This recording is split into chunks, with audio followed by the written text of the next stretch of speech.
Hello, fellow bibliophiles, and welcome back to Blatantly Bookish.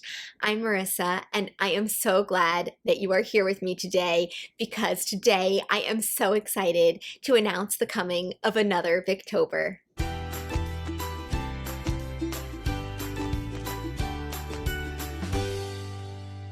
Victober is one of the highlights of my reading life and my booktube experience, and I am so excited to welcome another year of this wonderful readathon. The Victorian era was just this beautiful golden age of literature, and there's so many amazing authors and amazing novels to come out of this time period, many of which I'm still exploring. These authors were just that prolific.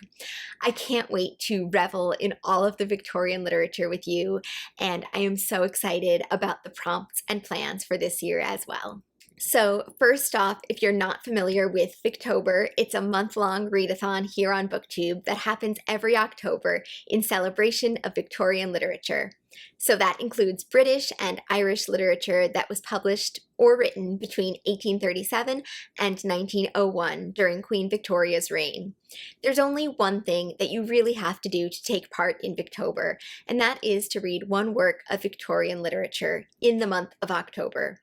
That could be a novel or play or poetry or short stories or whatever you are in the mood for, really. But if you're looking for even more Victorian excitement, we have some fun Victorian-inspired challenges for you, as well as a group read-along, and I'll get into all of that in a little bit.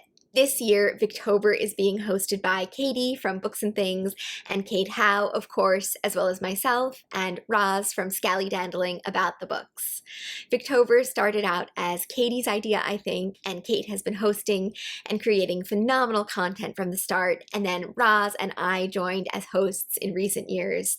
I'll link everyone's channels and announcement videos down below, and I really do urge you to watch all of them because we each elaborate a bit on our own challenges and give lots of good recommendations on what to read for each challenge. I think this is the 9th year of Victober, which is crazy to think about. I've been participating in Victober since the very beginning, I think, and it's just so much fun to connect with everyone and chat about the Victorians. If you'd like to connect with everyone this Victober, there's a Discord server that I'll link down below, and I think the Goodreads group is still active, but will mainly be on Discord this year again. And we encourage you to make your own Victober content and post about your own Victober reading as well on any social media platform that you might frequent, whether that's your own BookTube channel or Instagram or Book Talk or Threads. Is that a thing now? Just use the hashtag Victober so that we can all find and enjoy your content. And now, without further ado, let's talk about the challenges and the group read this year. Kate's challenge this year is to read a Victorian book where religion is a component of the story. Religion plays a large role in so many Victorian novels, whether it's a character who is a member of the clergy, or a more personal look at religion and spirituality, or how society's morality was informed by religion. Kate will go into all of this in much more detail in her announcement video and give some great suggestions of what you could read for this one. Katie's challenge is to read a Victorian book that plays with form in some way. Many Victorian books do some really interesting and experimental things with the form of the novel, whether that's inserting letters or diaries as a part of the narrative, or playing with a dual narrative, or novel in verse, or something along those lines. Katie's announcement video will explain this challenge much more thoroughly, so I will leave that to her. And then Roz's challenge is to experience Victorian drama, to read or watch or listen to a Victorian play. I usually get so swept up in Victorian novels that I neglect to explore Victorian plays, so I'm very excited to see what Roz has to recommend for this challenge. My challenge this year is to read a Victorian work that was originally serialized. Serialization was a huge component of Victorian literature. Most Victorian books were not published like modern books are today in one large volume, but were rather published in parts, like a few chapters at a time. They would be published in weekly or monthly installments that could be found in newspapers and magazines. The stories could last a few months or be published for a year and a half or even more. And then typically when a story was completed, all of the parts would be released in volume form as well. It's kind of like how TV shows are released today, although I guess with the streaming services, that analogy is complicated quite a bit. Anyway, Dickens's The Pickwick Papers, which was published in installments at the very beginning of the Victorian period from 1836 to 1837, is widely considered to have established the popularity and appeal of serial publication. Serialization did exist before then, but it really didn't take off and become popular until the Pickwick Papers became so popular. In the book's fifth installment, Dickens introduced a funny working-class character named Sam Weller, and the Pickwick Papers and subsequently serial publishing in general exploded in popularity. People would discuss the previous week's chapters and speculate on what would happen next. And more people were able to consume literature because serial installments were cheaper and more accessible than purchasing an entire bound book. Some serial writers would write an entire story like authors today and then split them up into the installments, but other authors actually wrote the installments weekly or monthly, which allowed them to reference current events or the time of year they were published, or even the reception of earlier installments.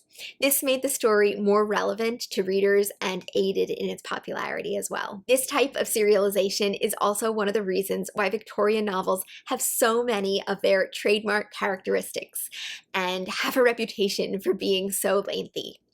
All of those installments add up to quite a hefty tome. Authors would also have to subtly, or sometimes not so subtly, refresh the reader's memory and reintroduce characters and plot lines that had been introduced many months ago. Characters and plot lines had to be memorable and exciting and keep the readers coming back for more, and authors took advantage of suspense and cliffhangers to keep readers eagerly awaiting the next installment. Multiple complex plot lines, dramatic reveals, tons of characters, and lengthy sections that delve into minor characters were other natural features that arose from serialization. So in light of all of this, I thought it would be fun to read a Victorian work that was originally serialized.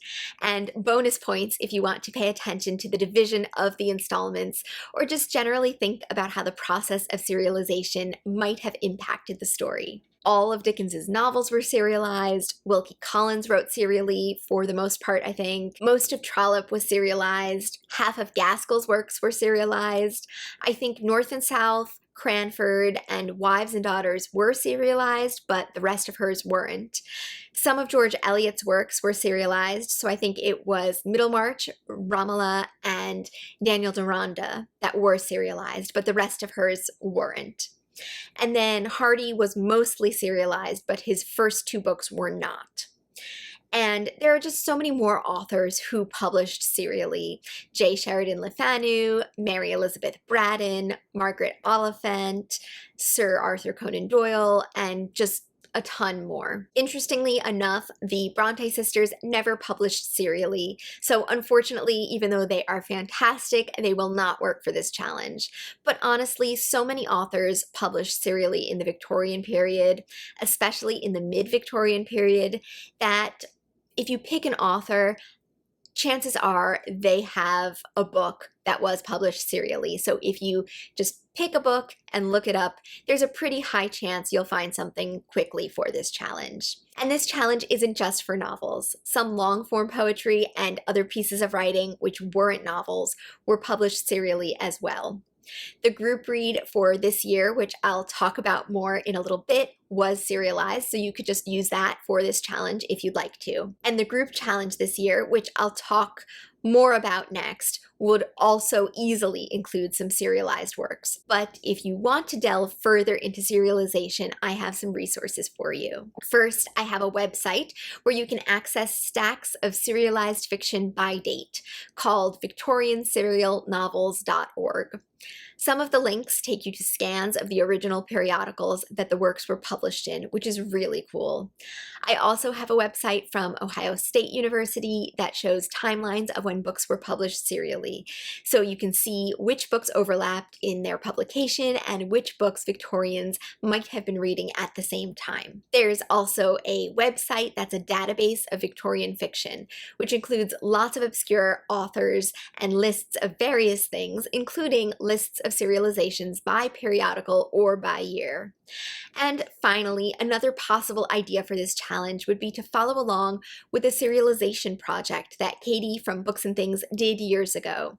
She read Our Mutual Friend and Bleak House serially and posted videos about each of the installments. So I'll link those playlists down below as well. I hope you guys are as excited as I am about this challenge, and I can't wait to see what you pick to read. And then the group challenge this year is to read a Victorian work by Wilkie Collins and or Sir Arthur Conan Doyle.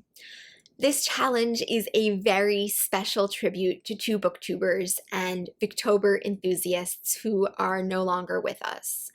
Jennifer Brooks and Alice from The Giant Bookshelf both passed away this year, and we thought it might be nice to read something this Victober in their honor. They are dearly missed by so many members of our community, myself included, and they both loved Victober and were always such active and enthusiastic participants. Wilkie Collins was Jennifer's favorite Victorian author, and Sir Arthur Conan Doyle was Alice's. Hopefully, this challenge will be another way for our community to come together and to celebrate Jennifer and Alice. As for what to read for this challenge, there are so many options. I've read The Woman in White and The Moonstone by Wilkie Collins, both of which I heartily recommend. And I've read various Sherlock Holmes stories by Sir Arthur Conan Doyle. Wilkie Collins also wrote Armadale, No Name, Poor Miss Finch, and Basil, all of which are semi-popular on BookTube. And in addition to Sherlock Holmes, Sir Arthur Conan Doyle wrote numerous short stories and other works, including The Mystery of Cloomber and The White Company. I thought, rather than talking more about these authors, I provide links to Jennifer and Alice's discussions of them. In the description, I've included the videos A Reader's Guide to Sherlock Holmes, Where to Start with Sir Arthur Conan Doyle's Books, as well as All About Wilkie Collins, and Chatting Wilkie Collins, Ranking Where to Start, and more. And last but not least is the group read for this year. There was a poll for the group read and you guys voted. It was the closest poll we've ever had, in fact, but the winner by a very narrow margin was The Doctor's Wife by Mary Elizabeth Braddon.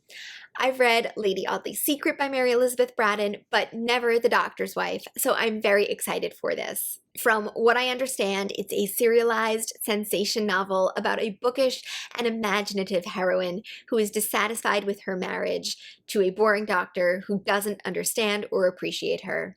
She seeks to escape from her dull domestic life through a series of lies and betrayals. Apparently, this book is heavily inspired by, or is a reworking of, Gustave Flaubert's Madame Bovary, which I rather disliked. So I'm interested in comparing the two and seeing how it explores some similar themes, and hopefully I like this better than Madame Bovary. We'll be reading 2 chapters of The Doctor's Wife a day, finishing on the 18th of October with the last 3 chapters. So that is all I have for you today. I hope you're as excited for Victober as I am this year. I can't wait to check out all of the other hosts' announcement videos and recommendations and narrow down my TBR and hear all about what you plan to read as well this year. In the comments down below, please let me know if you will be participating in Victober this year and what you plan on reading. Oh, and you know what would be fun? Why don't you include your favorite Victorian novel in the comment section too? I would really enjoy that, and then others could use the comment section for recommendations as well. Happy almost Victober, everyone. Until next time, I look forward to seeing you in another bookish video very soon. Bye!